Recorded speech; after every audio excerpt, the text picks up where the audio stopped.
Hello and welcome दोस्तों, स्वागत है आपका हमारे यूट्यूब चैनल में। दोस्तों आज की इस वीडियो में हम बात करने वाले हैं भारत में निर्धनता के यानी कि गरीबी के कारण, परिणामों और इसके दूर करने के उपाय क्या हैं या सुझाव क्या हैं।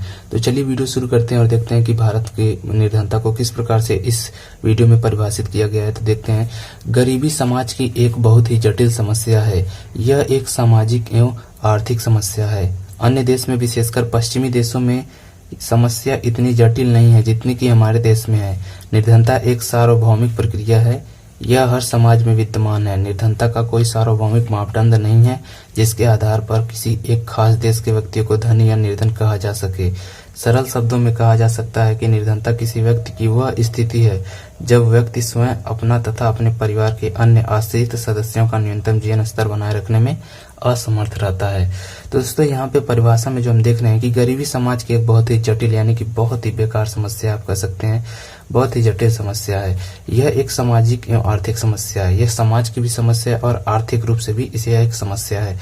अन्य देश यानी कि और देश, भारत के अलावा जो और देश हैं यानी कि विकसित देश हैं, वहां पे जितनी की हमारे देश नहीं, यहाँ पे देखते हैं अन्य देश में, विशेषकर पश्चिमी देशों में, यानी कि अन्य देश यानी कि जो विकसित देश हैं यानी कि जो पश्चिमी देश हैं, वहां पे ये समस्या इतनी जटिल नहीं है जितनी कि हमारे देश में है। यानी कि इंडिया में ये समस्या है बहुत ज्यादा जटिल है। निर्धनता एक सार्वभौमिक प्रक्रिया है। यह सार्वभौमिक यानी सभी जगह समान तरह से लागू होती है निर्धनता। यानी कि ये नहीं है कि भारत ही केवल गरीब है, अमेरिका में भी गरीब लोग रहते हैं। हर एक देश में गरीब और धनी लोग रहते हैं। तो वहां पे किस प्रकार से धनी और अमीर लोग रहते हैं देखते हैं यहाँ पे। यह हर समाज में विद्यमान है। यानी कि हर समाज यानी जहाँ पे लोग व्यक्ति रहते हैं वहां पे समाज होता है और वहां पे निर्धनता होती है। निर्धनता का कोई सार्वभौमिक मापदंड नहीं है। इसका कोई भी मापदंड नहीं है। उस मापदंड पे हम नाप के कहते हैं कि यह देश गरीब है। यहाँ पे देखिए, जिसके आधार पर किसी एक खास देश के व्यक्ति को धनी या निर्धन कहा जा सके। यानी कि किसी देश के व्यक्ति को केवल और केवल धनी बोला जाए और केवल किसी देश के व्यक्ति को निर्धन बोला जाए। हर एक देश में अलग अलग लोग रहते हैं और हर एक देश में कुछ लोग गरीब होते हैं तो कुछ लोग अमीर होते हैं। यानी कि कुछ लोग निर्धन होते हैं तो कुछ लोग धनी होते हैं। निर्धनता किसी व्यक्ति की वह स्थिति है। यानी कि निर्धन व्यक्ति कब होता है? जब व्यक्ति स्वयं, अपना तथा अपने परिवार के अन्य आश्रित सदस्यों का न्यूनतम जीवन स्तर बनाने में असमर्थ रहता है। यानी कि जो एक न्यूनतम जीवन स्तर होता है जिसको माना जाता है, मान लीजिए कि जैसे खाना पीना रहना, ये जो न्यूनतम जीवन स्तर है, अगर इस स्तर को कोई व्यक्ति नहीं पूरा कर पा रहा है, या अलग अलग देशों में अलग अलग स्तर होते हैं कि किसी के पास टीवी है, किसी के पास फ्रिज है तो वो धनी कहलाएगा, या अगर नहीं है तो वो गरीब कहलाएगा।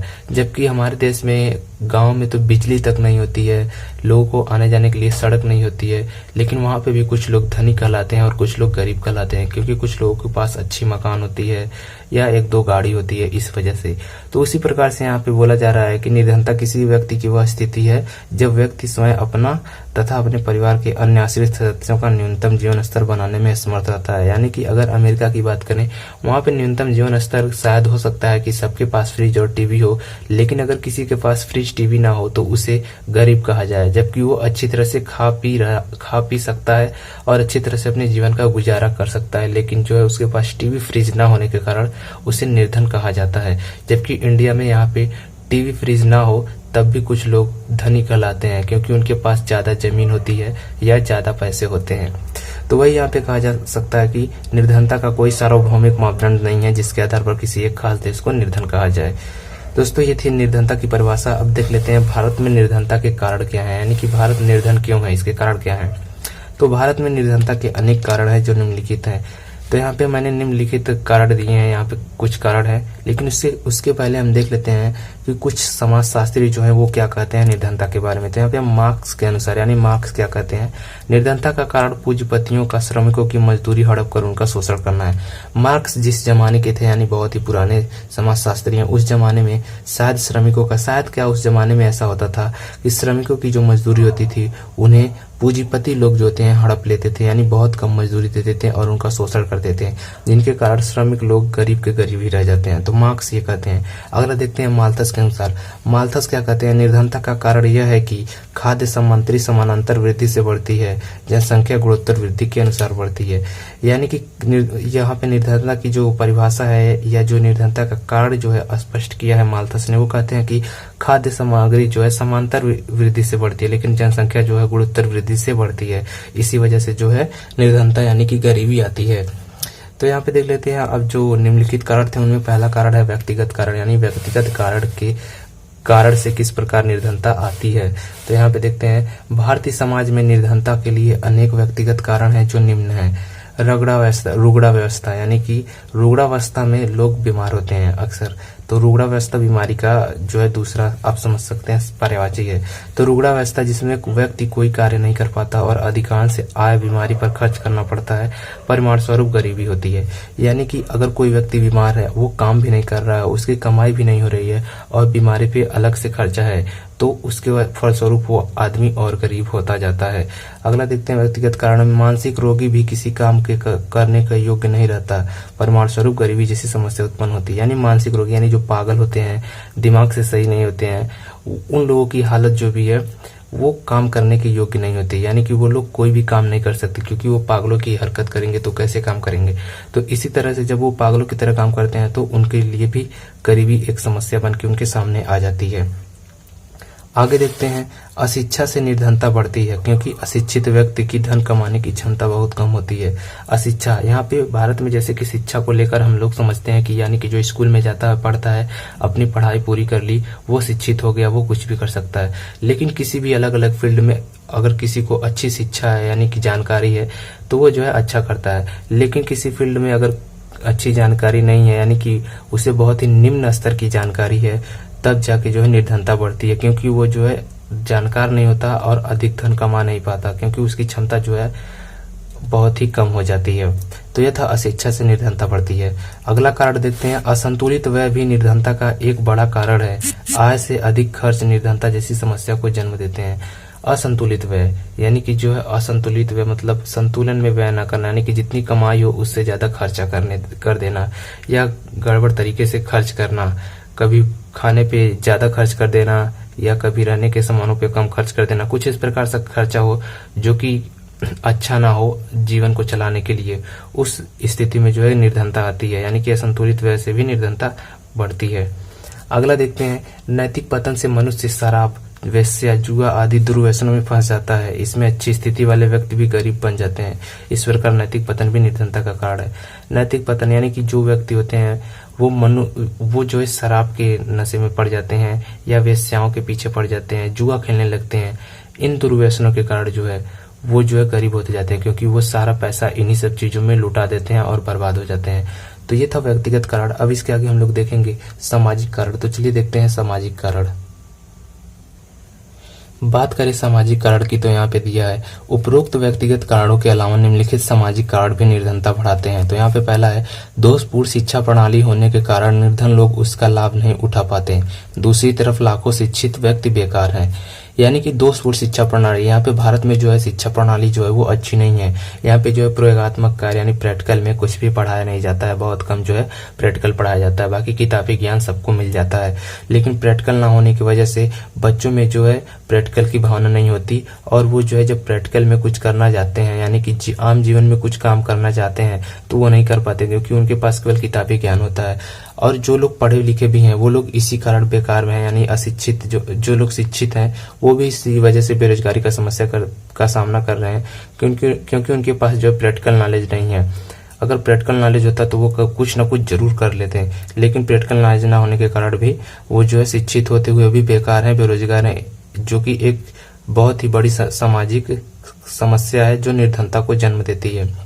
ये था दोषपूर्ण शिक्षा प्रणाली के कारण होने वाले निर्धन लोगों की बात। आगे देखते हैं भारतवर्ष में दहेज की प्रथा के कारण बहुत से परिवार जीवन भर निर्धन बने रहते हैं। यानी कि दहेज प्रथा, दहेज के ऊपर मैंने वीडियो बना दिया, आप जाकर देख सकते हैं। दहेज प्रथा के कारण बहुत लोग निर्धन रहते हैं, क्योंकि वो लोग जो है बहुत मोटा यानी अपने जीवन की पूरी कमाई जो है वो किसी लड़की को, अपनी लड़की की शादी में जो है दहेज के रूप में दे देते हैं, जिसके पास उनके पास पैसा नहीं बचता और वो निर्धन हो जाते हैं। आगे देखते हैं निर्धनता का एक बड़ा कारण असहायों, वृद्धों, अनाथों और बेरोजगारों का बेसहारा होना है। यानी कि जो असहाय असहाय यानी जिनका कोई सहारा नहीं है, वृद्ध है यानी कि बूढ़े जो हैं, अनाथ हैं यानी कि जिनके कोई माता पिता नहीं है, और बेरोजगार यानी जिनके पास कोई नौकरी नहीं है, आय का स्रोत नहीं है। इन सभी के पास आय का स्रोत नहीं होता, और जिसके पास आय का स्रोत नहीं होगा वो अवश्य ही निर्धन होगा, क्योंकि आय के स्रोत से ही जो व्यक्ति धनी होता है। अगर आय नहीं होगी तो व्यक्ति वैसे ही गरीब है। तो उसी प्रकार से इनका जो है असहायों, वृद्धों और अनाथों और बेरोजगारों का जो है आय का सहारा न होने के कारण ये बेसहारा हो जाते हैं, और ये निर्धनता की जैसी समस्या का सामना इनको करना पड़ता है। आगे देखते हैं, भारत की निर्धनता का एक बड़ा कारण तेजी से बढ़ती हुई जनसंख्या है। ये बात भी माननी पड़ेगी कि भारत में जो जनसंख्या है वो बहुत तेजी से बढ़ रही है, इसी कारण से जो है निर्धनता आती है। लेकिन जनसंख्या बहुत बड़ी कारण नहीं हो सकती अगर सभी लोग अच्छे तरीके से काम करने लगे। लेकिन जनसंख्या बढ़ती तो है, लेकिन सभी लोग अच्छी तरीके से काम नहीं करते, जिसके कारण जो है गरीबी होती है। अगला देखते हैं, मध्यम वर्ग की आय का एक बड़ा भाग मकान के भाड़े के रूप में देना पड़ता है, इससे निर्धनता बढ़ती है। ये भी बात सही है कि अगर सबके पास आवास हो, यानी कि बहुत से लोग हैं अभी भारत में जिनके पास खुद का उनका आवास नहीं है, जमीन नहीं है, घर नहीं है, वो लोग जो है दूसरों के घर में जो है जाते हैं और वहां पे भाड़ा देकर रहते हैं, और जिसके कारण वो जो है गरीब के गरीब ही रह जाते हैं। अगला देखते हैं, अन्य कारण। तीसरा जो है अन्य कारण। भारत में निर्धनता के अन्य कारणों में भौगोलिक स्थिति, हानिकारक आर्थिक नीति इत्यादि हैं। यानी कि जो भौगोलिक स्थिति है भारत की वो भी अनुकूल नहीं है हर दृष्टि से। यहाँ पे कृषि ही सही से नहीं हो पाता है, क्योंकि कृषि में बहुत सारे फसल नुकसान हो जाते हैं। कभी अत्यधिक वर्षा हो जाती है, या कभी सूखा पड़ जाता है, बाढ़ आ जाती है, या कभी भूकंप जैसी समस्याओं का भी सामना करना पड़ता है, जिसके कारण बहुत ही ज्यादा नुकसान होता है, जो कि निर्धनता को जन्म देते ही। आगे हानिकारक आर्थिक नीति, यानी कि जो आर्थिक नीति है, जो सरकार की आर्थिक नीतियां हैं वो भी काफी हानिकारक हैं, लोगों को कष्ट देती हैं, क्योंकि बहुत ज्यादा लोगों से टैक्स लिया जाता है और लोगों को बहुत ही झूठी झूठी फाइनें, यानी अलग अलग तरह की जो है समस्याएं होती हैं आर्थिक नीति के तहत। तो आर्थिक नीति जो भी है गरीबी को जो है समस्या को जन्म देती है। आगे देखते हैं, गरीबी के दुष्परिणाम या समस्याएं। गरीबी के दुष्परिणाम, यानी कि इसके जो परिणाम होने वाले हैं वो क्या होंगे अगर गरीबी रहती है तो निर्धनता व्यक्ति, समाज, राष्ट्र और संपूर्ण मानव जाति के लिए अभिशाप है। यानी कि निर्धन व्यक्ति समाज, राष्ट्र और संपूर्ण मानव जाति के लिए अभिशाप है। यानी कोई गरीब व्यक्ति है वो जो है समाज के लिए भी अभिशाप है, राष्ट्र के लिए भी अभिशाप है और संपूर्ण जाति के लिए अभिशाप है। यानी कि निर्धनता शब्द ही इन सभी के लिए अभिशाप है, श्राप है। तो इसको कैसे दूर किया जाएगा आगे हम देखेंगे। इसके कारण अनेक समस्याओं का उदय होता है। अतः गरीबी सभी बुराइयों की जड़ है।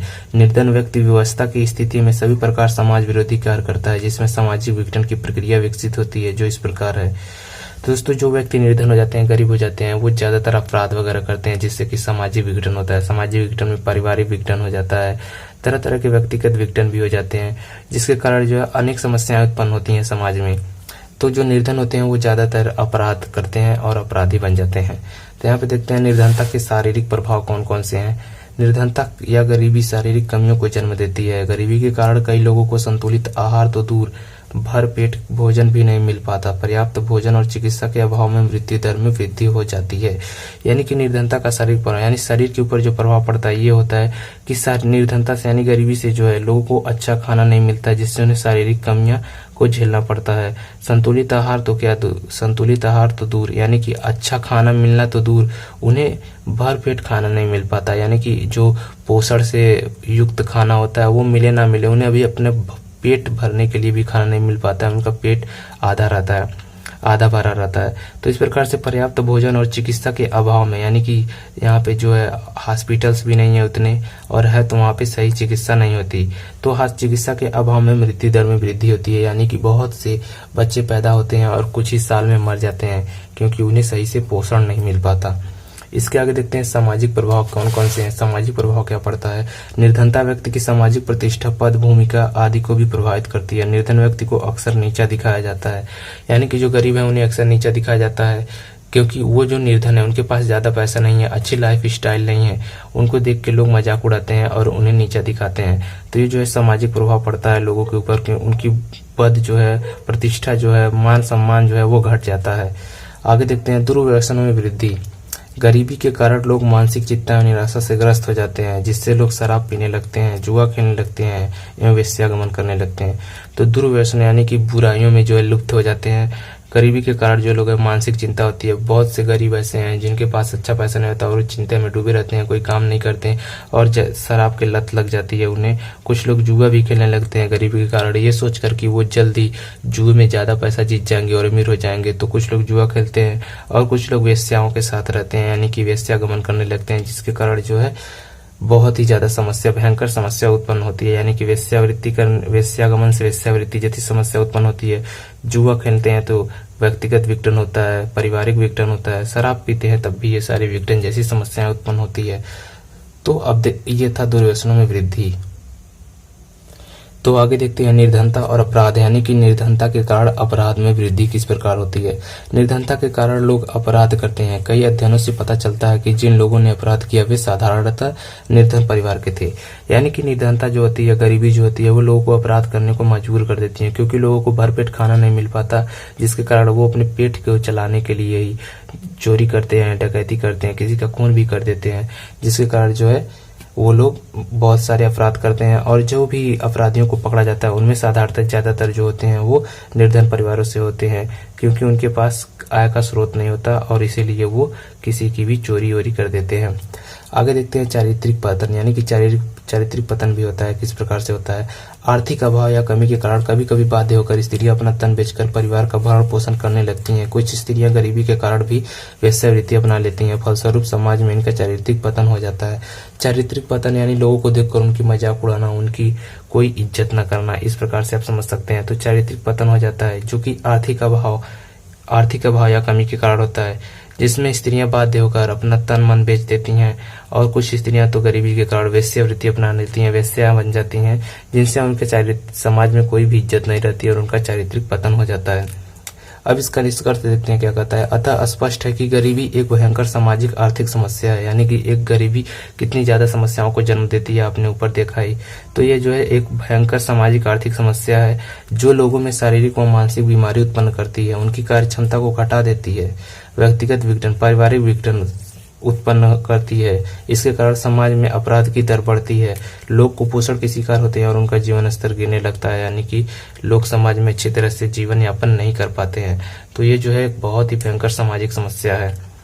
अब देखते हैं गरीबी को समाप्त करने के कुछ उपाय या सुझाव जो है दिए गए हैं, यानी कि गरीबों को कैसे दूर किया जा सकता है। तो पहला जो उपाय या सुझाव यहाँ पे दिया हुआ है, गरीबी खत्म करने के लिए सबसे जरूरी है सरकारी योजना का सही से क्रियान्वयन हो, जिससे बेरोजगारी कम किया जा सके।